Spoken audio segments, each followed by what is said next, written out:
Menurut Fortune, James telah mendeklarasikan diri menjadi seorang penginjil. Tugasnya menginjili bangsa Indonesia yang mayoritas Islam. Caranya mendirikan 1000 buah sekolah, yang mana sekolah-sekolah itu rencananya digratiskan. Nah, kalau ada sekolah gratis, pemerintah juga sudah menghentikan subsidi pendidikan, sekolah jadi mahal, yang masuk berebut ke situ siapa? Umat Islam. Dibeli pelajaran apa? Agama Kristen. Inilah kristenisasi melalui pendidikan. Itu sebabnya kemarin mereka menolak mati-matian Sistiknas. Dalam posisi seperti itu ada hal lain yang bisa kita tarik hikmahnya. Perjuangan Yahudi dan Kristen adalah dengan mengubah pola pikir seseorang, termasuk siapapun dia, termasuk tokoh kita, diperjuangkan sehingga ikut pola pikirnya, ikut Yahudi dan Kristen. Peristiwa Sistiknas kemarin membuktikan kepada kita ada seorang tokoh yang juga mengganjal Sistiknas, ikut dengan pola pikir mereka dengan menyatakan urusan moralitas bukan merupakan urusan negara. Akibatnya apa? Pendidikan agama pun sekarang 1 minggu hanya 2 jam saja. Ibu dan bapak yang dirahmati oleh Allah, budaya bisa kita lihat contohnya. Tapi mohon maaf, sebelum saya menyampaikan lebih lanjut, saya ada yang lupa. Tolong saya diingatkan. Mau kan ngingetin saya, Pak? Ibu-ibu jangan juga mau kan? Itu Valentine Day itu tanggal berapa? Ya, 14 Februari. Kalau hari Natal tanggal berapa? 25 Desember. 1 Muharram kemarin tanggal berapa?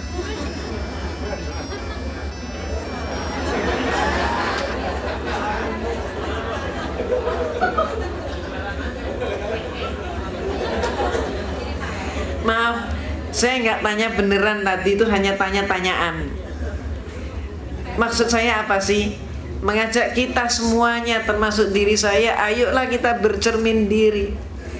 Kita ini lebih kenal budaya mereka daripada budaya kita sendiri. Jujur-jujur aja deh. Di antara bapak ibu yang hadir, tolong saya tanya jujur, adakah yang tidak membuat program untuk akhir tahun nanti?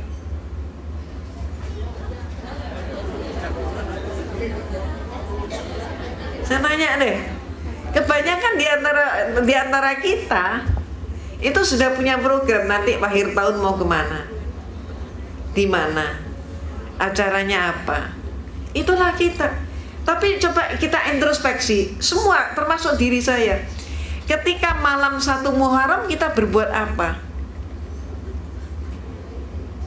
Gak buat apa-apa. Persis 1 Muharram pun kalau kalender gak ada, kita juga lupa. Itulah, maaf, kondisi kita. Dan kondisi ini sudah diketahui oleh orang Kristen. Contoh lagi, 1 tahun yang lalu kalau saya bertanya kepada ibu-ibu majelis taklim, ibu pernah tahu biarawati, suster? Ada yang bilang belum, 1 tahun yang lalu. Tapi masuk tahun 2003, seluruh tanah air kita kalau saya tanya, ibu pernah lihat biarawati? Tahu? Tahu. Dari mana? Film. Apa namanya? Dulce Maria. Semua itu film Dulce Maria, itu film propaganda gereja Katolik, tapi pemirsanya justru kebanyakan umat Islam. Sukses dia. Coba ibu-ibu ya, nanti buktikan, bapak-bapak silakan buktikan. Pulang dari kantor nanti sore, tanya deh kepada anak tetangga. Anak kecil tuh ditanyain, silakan tanya begini, kamu ingat Dulce? Ingat. Ingat Sinchan itu? Ingat. Kemudian ubah pertanyaan, kamu ingat Hasan dan Husin? Siapa? Maaf, itu anaknya orang Islam 7 turunan itu. Hasan Husin nggak kenal. Begitu juga ibu-ibu yang nggak pernah ikut majelis taklim, tetangga ibu, bapak, silakan ditanya. Ibu ingat Sisilia? Ingat. Betty Rafia? Ingat. Cassandra? Apalagi Cassandra nangis, saya ikut nangis kok. Maria Mercedes? Oh, kenal. Silakan ganti pertanyaan. Siti Fatimah radhiyallahu anha? Jawabnya hanya satu kalimat pendek, putri Rasulullah, titik. Nggak kenal lagi. Padahal sekali lagi 7 turunan Islam. Inilah kondisi kita. Sekali lagi, kondisi ini sudah diketahui oleh orang-orang Kristen. Contohnya, ada seorang pendeta Kristen Betani, pemimpin gereja Betani, namanya Dr. Suradi. Dia praktek di Jalan Proklamasi tiap sore, prakteknya praktek gratis.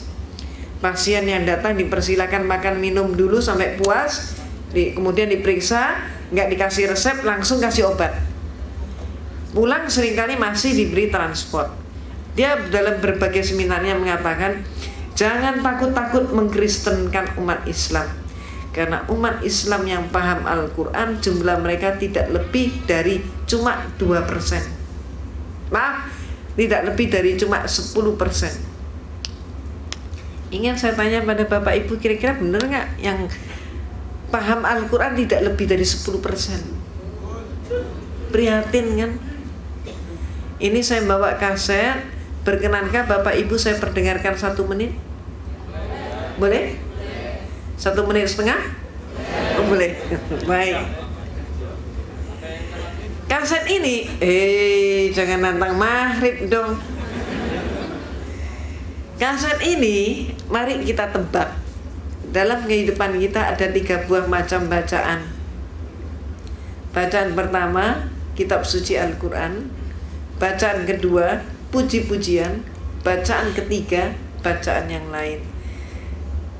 Dari akhwat sudah pernah dengar belum?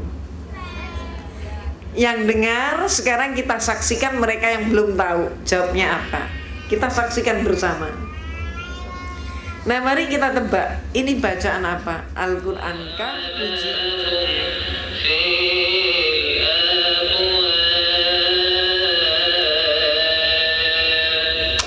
Kira-kira apa?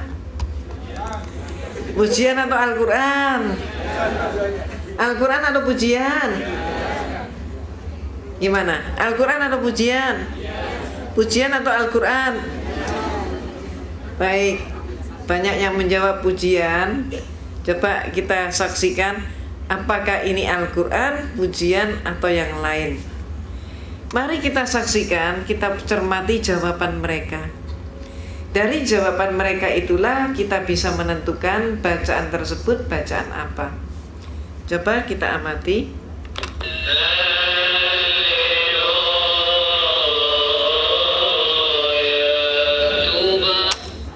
Apa jawabnya?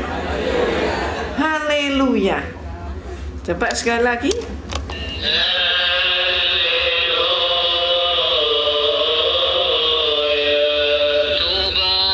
Haleluya. Jadi jelas haleluya itu bukan tilawatil Quran, bukan pujian. Haleluya adalah jawaban terhadap tilawatil Injil. Injil berbahasa Arab. Ini sekarang yang banyak sekali dipakai untuk memurtadkan umat Islam. Termasuk sebelumnya, ini bagus kah? Indah? Indah mana dengan yang ini? Yang pertama atau yang kedua? Yang kedua. Yang pertama. Sayangnya yang kita katakan indah ini bukan kaligrafi kita. Kedua-dua kaligrafi ini adalah kaligrafi Injil Matius. Dan sekarang sudah banyak sekali di sablon dalam kaos dan dijual dengan harga yang sangat murah. Dan yang berebut adalah umat Islam. Di Jalan Proklamasi, Bapak dan Ibu, sejak 1 bulan yang lalu, siapa yang lewat di Jalan Proklamasi? Itu di traffic light di Proklamasi, itu ada laki-laki pakai baju koko, pakai kopiah putih, berjualan salib dan gambar-gambar Yesus. Ketika kemudian mereka ditanya, agamamu apa, begitu, kemudian mereka jawab, saya Islam. Loh, kalau kamu Islam, ngapain kamu kok dagangan seperti ini? Apa jawabnya? Semua mereka jawabnya sama, seperti sudah diatur jawabnya. Semua mereka menyatakan, daripada saya lapar, atau daripada saya